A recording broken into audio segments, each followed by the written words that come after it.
ഇനി സർക്കാർ ഗവർണർ പോര് കടുക്കുമോ അയയുമോ? ആരിഫ് മുഹമ്മദ് ഖാന് പകരം രാജേന്ദ്ര അർലേക്കർ കേരള ഗവർണറാകുമ്പോൾ ഉയരുന്ന പ്രധാന ചോദ്യം ഇതാണ്: കമ്മലിട്ടവൻ പോകുമ്പോൾ വരുന്നത് കടുക്കനിട്ടവനോ? പരിശോധിക്കാം.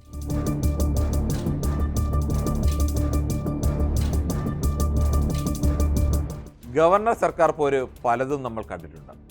അത് പലതും വാർത്തയുമായിട്ടുണ്ട്. പക്ഷേ വാർത്താ സമ്മേളനം വിളിച്ചും പൊതുസമ്മേളനത്തിലും സ്വന്തം സർക്കാരിനെ കുറ്റം പറയുന്ന ആരിഫ് മുഹമ്മദ് ഖാൻ്റെ ശൈലി വേറിട്ടതായിരുന്നു. തെരുവിൽ പരസ്പരം വെല്ലുവിളിക്കുന്നതിലേക്കും നിയമയുദ്ധത്തിലേക്കും വരെ ഈ പോര് കടന്നിരുന്നു. ഇപ്പോൾ ആരിഫ് മുഹമ്മദ് ഖാൻ ബീഹാർ ഗവർണറാവുകയാണ്. പകരം ബീഹാർ ഗവർണർ രാജേന്ദ്ര അർലേക്കർ കേരള ഗവർണറാകുന്നു. ആരിഫ് മുഹമ്മദ് ഖാനെ പോലെ പല പാർട്ടികൾ മാറി മാറി BJPയിലെത്തിയ ആളല്ല അർലേക്കർ. RSSലൂടെയാണ് വളർന്നു വന്ന നേതാവാണ്. ആരിഫ് മുഹമ്മദ് ഖാനെ പോലെ കൂറ് തെളിയിക്കേണ്ട ബാധ്യതയില്ലെന്നും വേണമെങ്കിൽ പറയാം. അത് കേരള സർക്കാരിന് നേട്ടമാകുമോ അതോ കോട്ടമാകുമോ എന്നതൊക്കെ കാത്തിരുന്നു തന്നെ കാണേണ്ടി വരും. അർലേക്കർ ഗോവയിൽ മന്ത്രിയും സ്പീക്കറുമായിരുന്നു. 2014 മനോഹർ പരീക്കർ കേന്ദ്ര പ്രതിരോധ മന്ത്രിയായപ്പോൾ മുഖ്യമന്ത്രി സ്ഥാനത്തേക്ക് പരിഗണിച്ച പ്രധാന പേരും ഇതാണ്. അന്ന് പക്ഷേ ലക്ഷ്മികാന്ത് പർശക്കർക്കാണ് നറുക്കെടുപ്പ് വീണത്.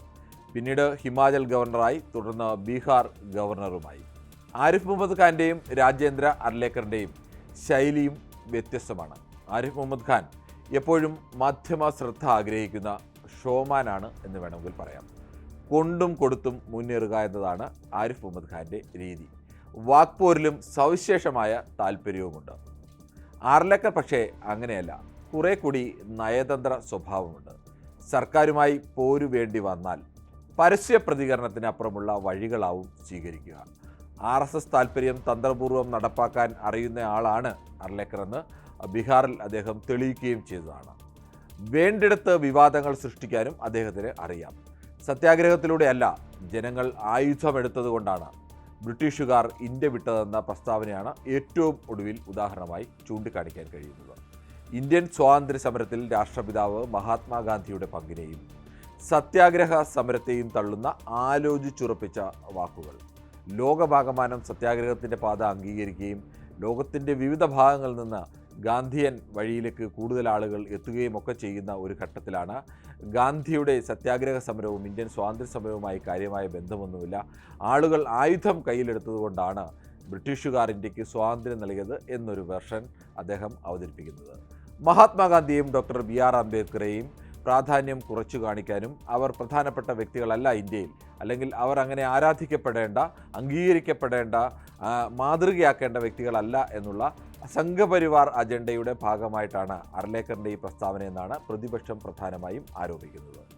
മുമ്പ് മഹാത്മാഗാന്ധിയുടെ ആശയങ്ങളെ പുകഴ്ത്തിയും പ്രധാനമന്ത്രി നരേന്ദ്രമോദി ഗാന്ധിയൻ ആശയങ്ങൾ ഉൾക്കൊണ്ടാണ് സ്വച്ഛ് ഭാരത് പദ്ധതി അടക്കം നടപ്പാക്കുന്നതുമൊക്കെ പറഞ്ഞിട്ടുള്ള ആൾ കൂടിയാണ് ഇതേ അർലേക്കർ. ഗാന്ധിയെ പലതവണ പുകഴ്ത്തി പറഞ്ഞിട്ടുള്ള അർലേക്കർ തന്നെയാണ് ഇപ്പോൾ ഇങ്ങനെ പറയുന്നത്. രാഷ്ട്രീയ താല്പര്യത്തിനനുസരിച്ച് അഭിപ്രായം മാറ്റി പറയുന്നതിന് ഏതെങ്കിലും തരത്തിൽ മടിയുള്ള ആളല്ല അർലേക്കർ എന്നുകൂടി വ്യക്തമാക്കുന്നതാണ് അദ്ദേഹത്തിൻ്റെ സത്യാഗ്രഹത്തെ തള്ളിപ്പുള്ള ഈ വാക്കുകൾ.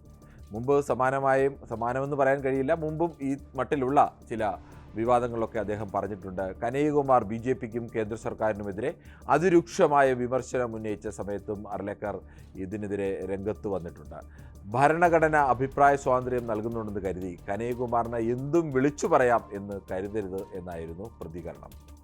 എന്തായാലും ആ തരത്തിലൊക്കെ ഇടപെടാനും അഭിപ്രായങ്ങൾ മാറ്റാനും ഒക്കെ ശേഷിയുള്ള ആൾ തന്നെയാണ് ആരിഫ് മുഹമ്മദ് ഖാനെ പോലെ ഷോമാനോ അല്ലെങ്കിൽ ആരിഫ് മുഹമ്മദ് ഖാനെ പോലെ ഉരുളക്കുപ്പേര് പോലുള്ള മറുപടികൾ പറയുകയും ഈ തെരുവിലെ പ്രതികരണത്തിലും പ്രതിഷേധത്തിലുമൊക്കെ വിശ്വസിക്കുകയും ചെയ്യുന്ന ആളല്ലെങ്കിലും ഫലപ്രദമായ രീതിയിൽ RSSൻ്റെ അജണ്ടകൾ, സംഘപരിവാർ അജണ്ടകൾ നടപ്പാക്കാൻ കഴിയുന്ന, ചെറുപ്പം മുതൽ തന്നെ RSSലൂടെ വളർന്നു വന്ന ഒരു നേതാവാണ് അർലേക്കർ. എന്തായാലും ഈ പോയ ആരിഫ് മുഹമ്മദ് ഖാനും വരുന്ന അർലേക്കറും പോയതാണോ കൂടുതൽ കടുപ്പം, വരാൻ പോകുന്നതാണോ കൂടുതൽ കടുപ്പമെന്നത് വരും നാളുകളിൽ മാത്രം അറിയാൻ കഴിയുന്ന ഒന്നാണ്.